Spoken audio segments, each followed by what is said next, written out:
Meanwhile, the row over Donald Trump's travel restrictions spilled across the Atlantic, with members of the European Parliament getting embroiled in a heated debate on the issue.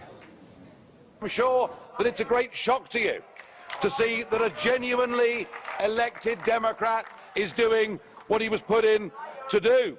No, it is not because he is elected that he can go against human values and the values of the United States of America. It's about, fueling populism and nationalism for the moment, what the Trump administration is doing. Every time you dismiss them as racist or populists, this simply demonstrates an inability to offer a credible alternative. A travel ban can maybe give a temporary illusion of addressing the issue, but it can only create more frustration and anger. We need cooperation. Trump is motivated by protecting the United States of America from Islamic terrorism, whereas what has happened in this room and in governments around Europe is you have welcomed these people into your own homes.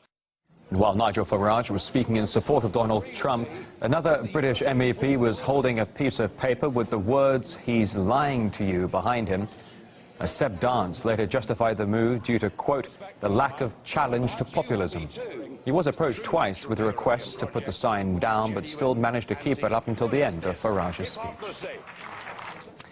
Now, the European Council President Donald Tusk has gone a step further and pushed back against Donald Trump, branding his administration, quote, an existential threat to the bloc, along with Russia, China, and, finally, radical Islam. Our correspondents gauge reaction on the streets of London and Paris.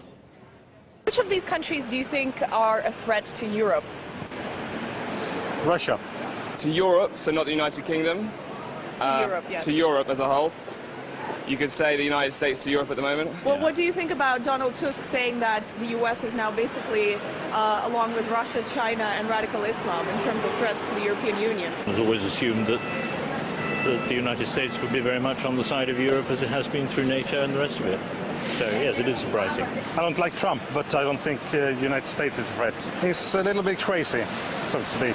He's not well behaved. Seeing the news lately, I think everybody's overreacting a little bit. I think the biggest threat for Europe is Europe itself. Well, my colleague Charlotte Dubensky is in Paris, and she also went to find out what people make of Tusk's message. We can't deny that what she found came as a bit of a surprise. In fact, the sentiment here in Paris, France, is strikingly different to that in London. With Donald Trump in the White House, Washington, it seems, is falling out of favour with folk here in Europe, and they are becoming increasingly more wary of the Trump administration. But don't just take my word for it. I think it's the United States, of course. Why America? Donald Trump. Donald Trump?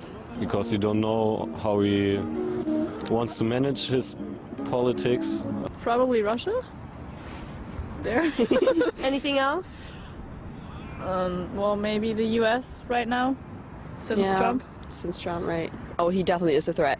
Yeah. Because of all the things that he says. And I don't know how he wants to make them true, but I don't know, he'll figure out a way.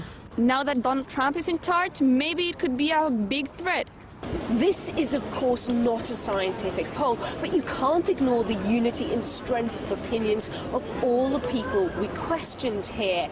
Now, it seems that while conflict is back in vogue in Europe, with Europeans in France and across other countries in continental Europe looking across the Atlantic with some caution, some skepticism, it seems across the English Channel, Brits are leaning more towards the opinion that the threat to the EU lies within the EU's own borders.